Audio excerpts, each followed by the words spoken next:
Sabi nila kapag daw buntis ang isang babae, ay mahihirapan itong kumilos sa unang 3 buwan ng pagbubuntis, pero iba ako sa mga buntis na ganoon. Sa bawat araw na nagising ako sa umaga, pakiramdam ko sobrang gaan ng buhay ko, siguro dahil mas pinipili kong maging positibo sa buhay para sa anak ko. Pumapasok na ulit ako sa party shop, noong una ay ayaw ni Shelo, dahil baka daw mapagod ako at mapano pa ang pamangkin niya, pero sabi ko ayos lang ako saka mag-iingat naman. Masyado siyang maarte kumpara sa akin na buntis, ang dami niyang bilin, na kesyo wag kakain ng maalat, wag magpapainit kesyo ganyan. Ayoko namang barahin siya, dahil sigurado akong magagalit lang ang pinsan ko, at katakot-takot na irap na naman ang matatanggap mula sa kanya. Pinaliwanag ko sa kanyang magiging maayos ako, at kailangan kong kumilos dahil kailangan ng exercise ng isang buntis, kokontra pa sana ang masungit kong pinsan, pero sinabi ko sa kanyang intindihin na lang din niya ang pag-secure sa trust fund ko, para hindi na talaga ako magtrabaho. Girl blooming ka today, si Jude habang kumakain ng fishball na nabili namin sa kanto kanina, pagtapos namin kumain ng tanghalian sa isang fast food. Mas maganda lang talaga ako sa'yo Jude, mayabang kong sagot. Ingrata pinuri na, kinumpere pa yung ganda sa akin. Antag niya sabay subo ulit sa kinakain. Bakit laging hatid sundo ka ni Fafa Shelo ngayon? Saka in fairness mukhang ang caring niya sa'yo. Tanong nitong biglaan. Ayun ba, wala lang trip ko lang siya gawing driver ko, sabi ko ng diretso ang tingin sa laptop ko. Wow ang sarap naman ng driver mo kung ganun Emma, sasabay nga ako lagi sa'yo nang makasilay naman sa pinsan mo, malantod niyang sabi. Haharutin mo. Olats ka doon Jude, girlfriend niya si Reg kaya doon ka sa jowa mong motor lang ang gusto sa'yo, natatawa ko namang sagot ulit sa kanya. Alam mo basura talaga yang bibig mo Emma, pasmado masyado. Ikaw nga dyan, antag niya sabay putol sa huli sanang sasabihin. Tikum mo yang bibig mo baklita, babalatan kita ng buhay. Inis kong sagot kunwari. Hatid sundo nga ako parati ni Shelo, at maaga pa lang ay lagi na siyang nasa parking lot ng condo tower na tinitirahan ko, kahit malapit lang ako sa party shop, gusto niya talagang makasiguro na okay ako. Masasabi kong swerte ako dahil nandito si Shelo para alalayan ako, pero alam kong may sariling buhay siyang kailangang intindihin. Lagi kaming nagbibiroan ni Jude, hanggang sa hindi niya namamalaya na may nasasabi siyang nagpapaalala sa akin kay Jason, kahit impakta itong si Jude, kapag alam niyang lalampas na siya sa limitasyon ng asaran namin, ay kusa naman siyang hihinto at hihingi ng pasensya. Alam niyang personal na usapin yung sa amin ni Jason, kaya hindi na siya tutuloy sa pang-asar sa akin. May nalalaman pa rin naman ako tungkol sa kanya, paano ba naming hindi lagi silang laman dalawa ni Karel ng balita, nang dahil sa magiging kasal nila, tanging doon ko na lang din siya nakikita, simula nung magkabungguan kami sa mall. Tinawagan ako ni Mrs. De Alvas, tungkol sa pag-cancel ko sa pag-o-organize ng engagement party nilang gaganapin na bukas, humingi na ako sa kanya ng dispensa tungkol sa nangyari, mabuti na lang din at naunawaan niya ang dahilan ko. Jude gawin mo nga ito idlip lang ako, dyan ka lang sa harap ko para may bantay ako, pakisuyo ko sa kanya, sabay harap ng laptop ko sa kanya. Wow sarap buhay akin na. Inis niya kunwaring sabi sabay lagay naman ang laptop sa kandungan niya. Pag tayo na sermonan na naman ni Ate Helen, ikaw magpaliwanag doon ha, lately masungit si Ate Dear Dinig kong sabi niya pa, pero hindi ko na pinansin sa kasamandal na lang sa swivel chair ko, bigla akong nakaramdam ng sobrang antok, kaya naman gusto kong itulog agad ang nararamdaman ko. Emma, tawag ng isang matigas na boses sa akin. Hindi pa nga ako nakakahimbing. Ay may gagambala agad sa plano kong pagtulog pero dahil wala akong pake ay hindi ko dinilat ang mata ko, baka kasi ng asar lang si Baklita. Pinatong ko pa sa tiyan ko ang isang kamay, saka iyon hinimas-himas. Didilat ka ng kusa o ako mismo magdidilat ng mata mo. Sigaw ng isang kilala kong boses, kaya naman agad akong napadilat na nga. Ganoon na lang ang panlalaki ng mata kong makita si Daddy sa harapan ko, at mukhang hindi maganda ang araw. Tumayo ako at lumapit para sana humalik sa kanya, na agad niya namang pinigilan. Daddy, antag ko na lang sabay balik sa swivel chair ko. Why did you cancel your appointment with the De Alvas? Are you not thinking Emma? Galit na tanong niya. Nahiya naman ako sa biglaang pagpunta niya dito, para lang itanong ang bagay na iyon. Buhay nga naman talaga oo. Dad, it's my decision, at sinang-ayunan iyon ni Mrs. De Alvas, sagot ko. Kahit na Emma nakakahiya ka. Galit na antag pa rin ng ama ko. Ano pa bang hindi bago? Lagi naman talaga akong nakakahiya para sa kanila. Dad, kung yan lang ang ipinunta nyo dito, makakaalis na po kayo. Inis kong sagot na alam kong mas ikakagalit niya palalo. Ayoko lang kasi na hamaba ang usapan namin, na wala naman patutunguhan. Bastos ka talaga. Antag niya. Hindi na lang ako sumagot, bagkus ay naupo lang ako ng tahimik. Napansin kong hindi nakibo si Jude, na hanggang ngayon ay pekeng abala sa ginagawa niya sa laptop ko, akmang tatayo na siya para sana lumabas, nang magsalita ulit si Daddy, kaya naupo na lang siya ulit. Is it true that you're pregnant, Emma? Mas galit na tanong niya. Hindi ako magugulat na malalaman niya, dahil sigurado akong si Mommy ang nagsabi. Ayaw nila sa isa't isa pero pagdating sa mga kamalian ko, ay magkasundo silang dalawa, ang galing diba? Napansin kong nagulat si Jude, kaya agad niya akong tinignan ng may pagtatanong, at pag-aalala sa mga mata. Wag na wag mong ipaalam yan sa nakabuntis sa'yo, nasisiguro kong ikababagsak naming lahat kapag nalaman niya iyan.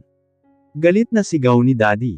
Wala man siyang nakuhang kumpirmasyon mula sa akin, ay sigurado akong kilala niya ang tinutukoy niyang nakabuntis sa akin. Si Jason dahil noon pa man ay pinagdudahan na niya akong nilalandi si Jason. Ang galing hindi ba, sariling mga magulang ko ganyan ang tingin sa akin. Nakakalungkot isipin na wala man lang silang kaunting simpatsya, kahit para sana sa magiging anak ko, na magiging apo nila. Ano bang aasahan ko sa mga gaya nila, na sarili lang naman ang iniisip? Wala naman akong planong ipaalam, mahinang sagot ko. You're a disappointment, Emma, galit niyang sabi. Lagi naman, wala naman akong ginawang tama na natuwa kayong lahat, mahinang asal ko, pero sapat na para madinig ni Daddy. Wag mo akong dramahan, Emma. Kahit kailan wala naman kayong pakialam sa nararamdaman ko, dagdag ko pa. Dahil ba isa akong pagkakamali lang, kaya ganyan kayo sa akin? Hindi nyo nga ako nagawang kamustahin, tapos pupunta kayo rito para lang pag-alitan at pagsalitaan ako. Wala na kayong naisip kung hindi puro mga kahihiyan nyo. Naluluhang sabi ko na. Don't push me on my limits, Emma, you wouldn't like what I will do to you. Banta ni Daddy. Pero hindi ako papatinag, ano akala nila sa akin, palaging susunod lang sa gusto nila, limitahan ang kilos ko wag lang sila mapahiya. Ano ba ako, para ilagay sa kahihiyan ng magulang ko, minsan na akong nagkamali noon, kaya hindi ko nagagawin pa ulit ngayon, pero sa minsang iyon buong buhay ko nang daladala iyon, dahil buong buhay ko ay pinamumuka sa akin na ganoon ang dala ko sa pamilya nila. Napansin kong palakad-lakad na si Daddy dito sa loob ng opisina ko, at hindi alintanang may ibang tao. Mas nakakahiya kayo. Antag ko nang huminto siya kalalakad sa harapan ng lamesa ko, kung saan nasa gilid niya sa Jude. What did you say, Emma? Malakas na sigaw ni Dad, habang nakapamulsang nakatayo sa harapan ko, at nanlilisik ang mata sa galit. Alam kong mali at masama ang sumagot sa magulang, pero hanggang kailan ako magtitiis na kimkimin lahat ng salitang gusto kong sabihin sa kanila, kung mananahimik lang ako. Mahal na mahal ko ang magulang ko, mahal ko silang dalawa ni Mommy, pero paano ang nararamdaman ko kung panay nararamdaman nila ang uunawain ko? Hindi ko rin alam sa mga oras na ito, kung saan ako naghugat ng tapang. Para magsalita ng ganito kay Daddy, siguro dahil sa buntis ako, at iba ang epekto noon sa emosyon ko. Gusto ata ng anak ko na maging matapang na talaga ako, simula ngayon kaya siya ang magiging dahilan at rason ko para lumaban ako sa buhay, lumaban sa tamang paraan para sa sarili ko. Mas nakakahiya kayo, Dad. Walang buhay kung ulit sa sinabi ko. Hindi ako gumalaw nang biglang lamapat ang kamay ni Daddy sa akin, hindi ako naging handa, kaya naman mabilis na tumulo ang luha ko. Ito ang unang beses sa buong buhay ko na napagbuhatan niya ako ng kamay, kung noon ay puro pagpag-alit lang ang natatanggap ko mula sa kanya, ngayon ay may halo ng pisikal. Hindi ako nagkamali na kung paano nag-react ang mommy ko sa pagbubuntis ko, ganoon din si Daddy, isang kahihiyan ang tingin sa akin. Nakakatawa pang isipin na may sampal din akong natanggap mula sa kanya, at wala man lang akong makitang pagsisisi mula sa mga mata niya. Napansin ko ang pagtayo ni Jude mula sa kinauupuan, at dali-daling pumunta sa likod ko, para ilayo ako ng bahagya kay Daddy. Okay ka lang, nag-aalalang bulong niya sa akin, sabay himas sa likod ko. Hindi ako kumibo, pero alam kong gets ni Jude na hindi ako okay. Wala kang karapatan Emma na magsalita ng hindi maganda sa akin, ako ang bumuhay sa'yo. Tandaan mo kung wala ako ay wala ka rin, at sana nga ay wala ka na lang talaga. Sana ay wala ka na lang talaga. Paulit-ulit kong naririnig sa tenga ko, ang huling sinabi ni Daddy, dahilan para magtuloy-tuloy ang daloy ng luha sa mukha ko. Hindi na ako kumibo pa, dahil masakit ang huling binitawang salita ni Daddy sa akin. Kung may choice lang din naman ako noon, ay mas pinili kong mawala na lang din, hiniling ko pa nga noon na sana ay ipalit ang buhay ni Grandma sa buhay ko, pero heto ako at buhay pa habang si Grandma na tanging kakampi ko, ay wala na, kaya wala na akong kakampi, at patuloy na nararamdaman ang lupit ng mga magulang ko.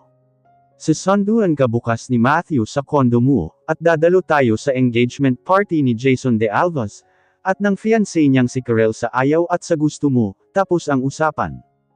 Pinal na sabi niya sabay marcha patungo sa pintuan ng opisina ko. At nagawa pa niya akong ayain na dumalo sa puny Emma's na engagement na iyon. That's torture Dad. Pasig akong sabi. Don't you have some little concern about my feelings? Dagdag ko pa. Ginusto mo naman ang nangyari sa inyo hindi ba? Alam ko lahat Emma. Alam ko lahat ng kalukuhang ginawa mo, at hiyang-hiya ako na ikaw ang anak ko. Sabi niya hanggang sa tuluyang umalis. Agad akong napaupo at naihilamos ang dalawang palad sa mukha ko, para itago ang luhaang mata. Oh my God girl tahan na, nag-aalalang pag-alo sa akin ni Jude. Inalalayan niya akong makatayo, at iginiya ng paupo sa maliit kong sofa, sa kahinimas-himas ang likod ko. Wala dapat ibang makakaalam sa nangyaring ito Jude, humihikbi kong sabi. Tanging pagtango lang ang isinagot niya sa akin, habang inaalo ako.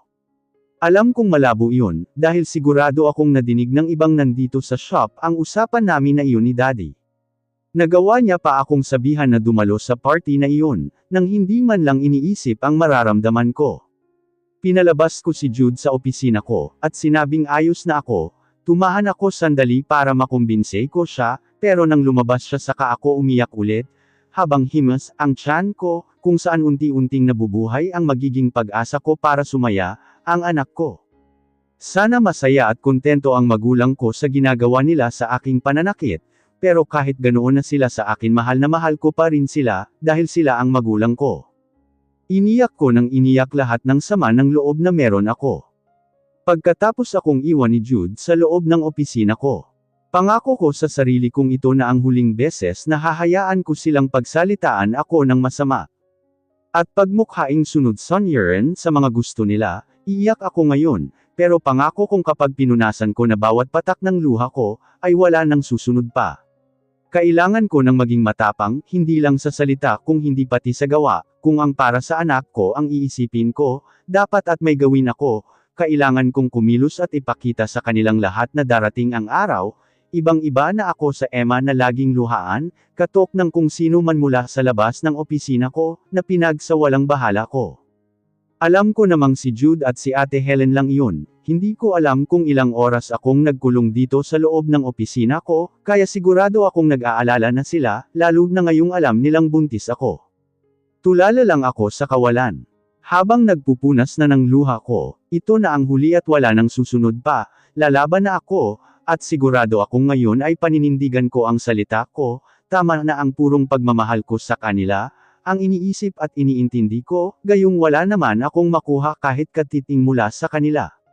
Sobra-sobra na ang nagawa at naibigay ko sa kanila, dahil lang sa pagmamahal ko, kaya panahon na siguro para putulin ko lahat ng meron ako sa kanila. Ganoon din naman ang gusto nila ang lumayo ako, at lisanin ang mundo nila na masisira ko daw, dahil isa akong kahihiyan. Girl nag-aalala na kami sayo, buksan mo na yung pinto. Si Jude sa nag-aalalang boses. Tinuyo ko ng tuluyan ang mga luhang nasa mukha at mata ko, inayos ko ang sarili ko, bago tuluyang tumayo para pagbuksan si Jude.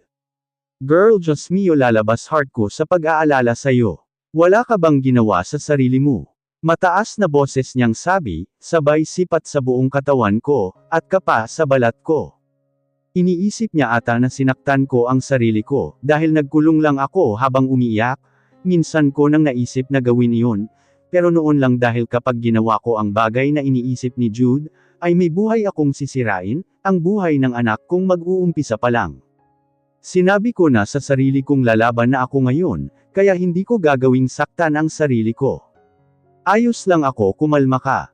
Kalmado kong sabi. Eto ang tubig, uminom ka. Si Ate Helen sabay abot sa akin ng bottled water, na siya pa mismo ang nagbukas. Alam kong buntis ka noon pa lang, na maghanap ka ng manggang hilaw Emma, kaya lagi kitang kinakamusta, at halos hindi na pagtrabahuhin dito, striktong sabi niya habang nakatayo sa harapan ko. Hindi kita pinilit na magsabi, sino ba naman ako para pilitin ka? Kaya hanggat maaari ay ayokong sasama ang loob mo, pero yang mga magulang mo walang patawad, mga wala talagang kwenta kahit kailan. Galit niyang sabi, girl ayos ka lang ba? Singit na tanong naman ni Jude. Ilang buwan na Emma? Tanong din ni Ate Helen. Ayos lang ako Jude, sanay na ako sa masama nilang salita, saka 2 months na akong buntis Ate Helen, sagot ko sa kanilang dalawa. Oh my God, may baby na tayo dito sa shop. I really can't believe na buntis ka, lagi pa naman tayong nag-aaway. Sure ako magkawangis kami ng baby mo Emma, kapag lumabas na, natutuwang sabi ni Jude. Wag na lang kung kamukha mo baklita, ang sama ng mukha mo. May pang-iinis na sagot ni Ate Helen, dahilan para sumimangot si Jude. Hiya naman ako sa ugali mo Tay, pasmado yang bibig mo. Sagot namang pabalang ni baklita. Dahil nga nena si Jude sa birong sinabi ni Ate Helen, ay hindi na sila natapos kasasagot sa isa't isa, habang ako naman ay tinatawanan lang sila sa sulok. Alam ko namang ginagawa lang nilang mag-asaran, para may ba ang nararamdaman ko, at naging effective naman dahil nabawasan ang bigat ng dibdib ko sa kakatawa, dahil sa kanilang dalawa. Jude, samahan mo ako bukas. Biglang singit ko sa asaran nilang dalawa, na siya namang ikinatigil nila sa kakasalita. Saan? Sabay tanong nila na kapwa kunot ang noo. Sa engagement party ni Jason sagot ko. Pupunta ka talaga. Sabay pa rin nilang tanong sa pasiga na paraan. Masokista ka girl. Si Jude na may kasama pang pag-irap.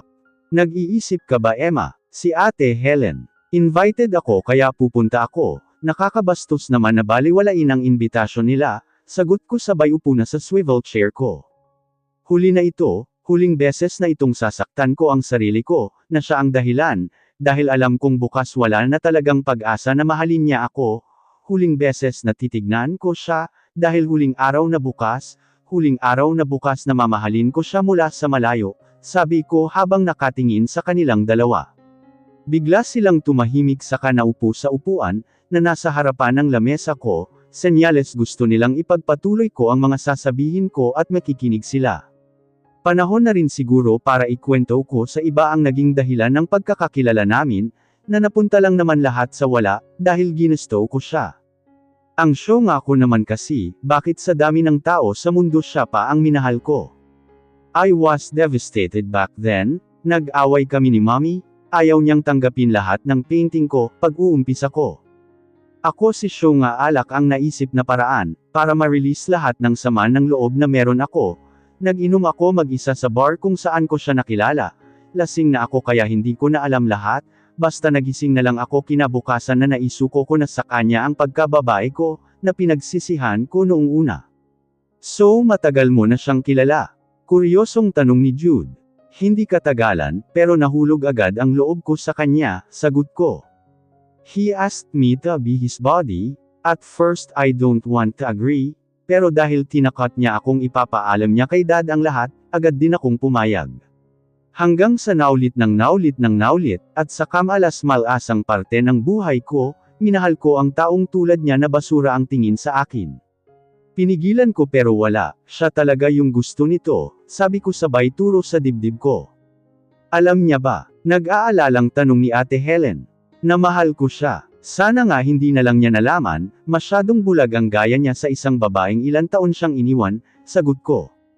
Gumagaan ang pakiramdam ko, sa pagsasabi ng nararamdaman ko sa 2 taong buong pusong nakikinig sa mga hinaing ko, ngayong nasabi ko na ang nangyayari sa amin ni Jason, pakiramdam ko kailangan ko na ring bitawan ang pagmamahal ko para sa kanya.